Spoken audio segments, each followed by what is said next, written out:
What fuel do you use is easily my most frequently asked question. And in this video, we're going to break down this ever so slightly controversial topic. Now, guessing which fuel to use can have disastrous results. And typically, this information is closely guarded by most people. And while I believe their intentions are good, I prefer to discuss fuels openly so that you can make an educated decision on which one to choose. Now, the most important information that tells us how a fuel behaves is its flashpoint. Now, simply put, the flashpoint is the lowest temperature in which a liquid gives off enough vapor to form an ignitable mixture when it comes into contact with the oxygen in the air. And for the purpose of this video, we're going to split our fuels into two separate groups. There's your low flashpoint fuels and your high flashpoint fuels. Now, these are generic terms that aren't an official classification. So for clarity, when I talk about low flashpoint fuels, I'm talking about fuels with a flashpoint below freezing temperature. So that's below 0 degrees Celsius or 32 degrees Fahrenheit. And when I mention a high flashpoint fuel, I'm talking about fuels with a flashpoint above 40 degrees Celsius or 104 degrees Fahrenheit. Now, both of these types of fuel will behave differently and they have different applications. And I'll do a more comprehensive breakdown of how these work with different techniques in a separate video. Now, as I mentioned, at their core, these fuels are going to behave very differently. Your low flashpoint fuels are going to light much easier, and they're also going to be a lot more evaporative, which is going to make them great for vapor manipulation and body trails. Your high flashpoint fuels, however, are going to be a lot slower to ignite as they're a lot less evaporative. And while your options are a lot more limited with this fuel, there are certain techniques that it's essential for. So let's first talk about these fuels from a safety perspective. Now, your low flashpoint fuels are going to be more volatile, and as such, they need to be treated with more respect. And due to it igniting so easily, any fuel that transfers onto clothing or skin from a lit torch is going to stay on fire until it's extinguished, or until the fuel burns off.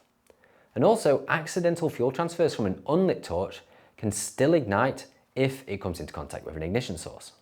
Low flashpoint fuels are also more evaporative, which means that during certain techniques, your mouth can fill up with vapor very quickly. This is essential for vapor manipulation techniques, but due to them being short-chain hydrocarbons, they're also more easily absorbed into the body. And while I don't teach it, it's worth pointing out that you should never, ever use a low flashpoint fuel for fire breathing. Now, while we often work with fuel vapors, fire breathing involves storing liquid fuel in your mouth and spraying it out to create massive plumes of fire. Now, this is often messy with unburnt fuel ending up on your skin and on your clothing. And knowing what you know now about the volatility of low flashpoint fuels, you can understand why this would almost always result in a very traumatic experience and a potentially expensive trip to the hospital.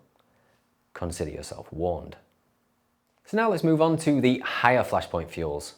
Now, these fuels are all around safer, but they're also very limiting, forcing many of the intermediate and advanced techniques to be completely off the table.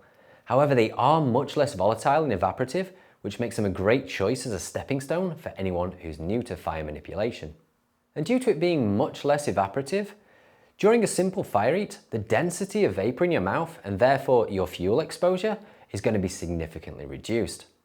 Now, one overlooked downside though is that due to them being long chain hydrocarbons, your higher flashpoint fuels typically burn less cleanly, which means they're going to produce more soot, which can also increase your exposure to the nasty stuff like aromatics. So now you understand the differences between low flashpoint and high flashpoint fuels, let's look at which specific brands are commonly used around the world. Now, while all fuels are bad for your health, these brands are selected for their practical use as well as their relatively low toxicity. So let's start with the low flashpoint fuels. These fuels will be used by the vast majority of fire manipulators around the world. And in the UK, most of mainland Europe, and in the US, Coleman fuel is the fuel of choice.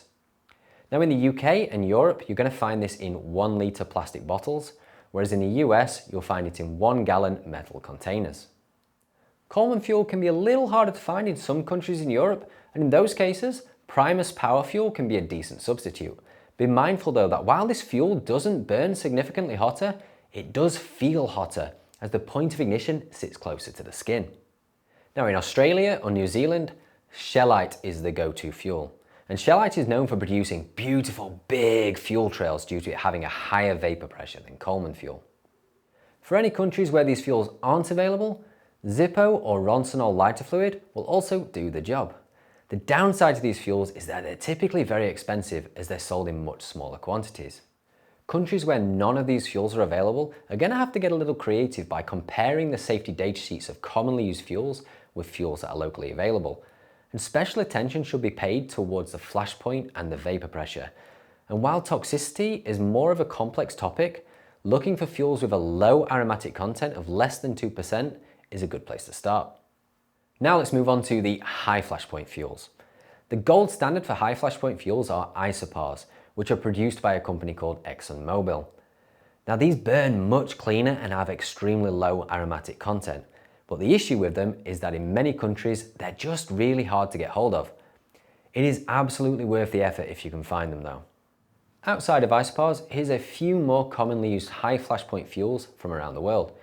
Now in the UK, we gravitate towards fuels like Bird Brand's clear lamp oil, but also many barbecue lighting fluids will also be suitable, but make sure you check the flashpoint and make sure you're buying a liquid fuel and not a gel.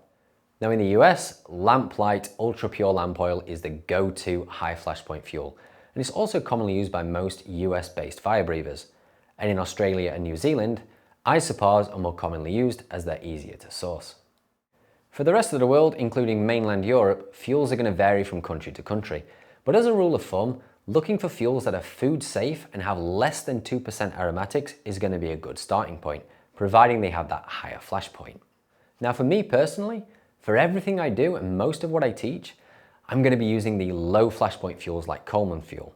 However, high flash point fuels do have their place. They're typically safer, and you might find them a little bit less daunting if you're new to this. Now in a practical sense, both fuels have their place in fire manipulation, and I'm going to discuss that more at length in a separate video. Shellite is known for producing big beauty fuel, beauty fuel, that's what they should rename Shellite to. Shellite is known for producing big beautiful fuel trails. That's so fucking hard to say. Beautiful fuel trails. I need to change that. Big, beautiful fuel trails. Or should it just big fuel trails? Beautiful, big fuel trails. That'll be better because I can say that. Okay, I'm gonna do that. Shellite is known for producing big, beautiful fuel. I still can't see. I tried. Oh, beautiful, big fuel trails doesn't sound right. Big, beautiful fuel. Fuck me. Oh, kill me. Fuels are going to vary from country to country, but as a rule of thumb, looking for fuels like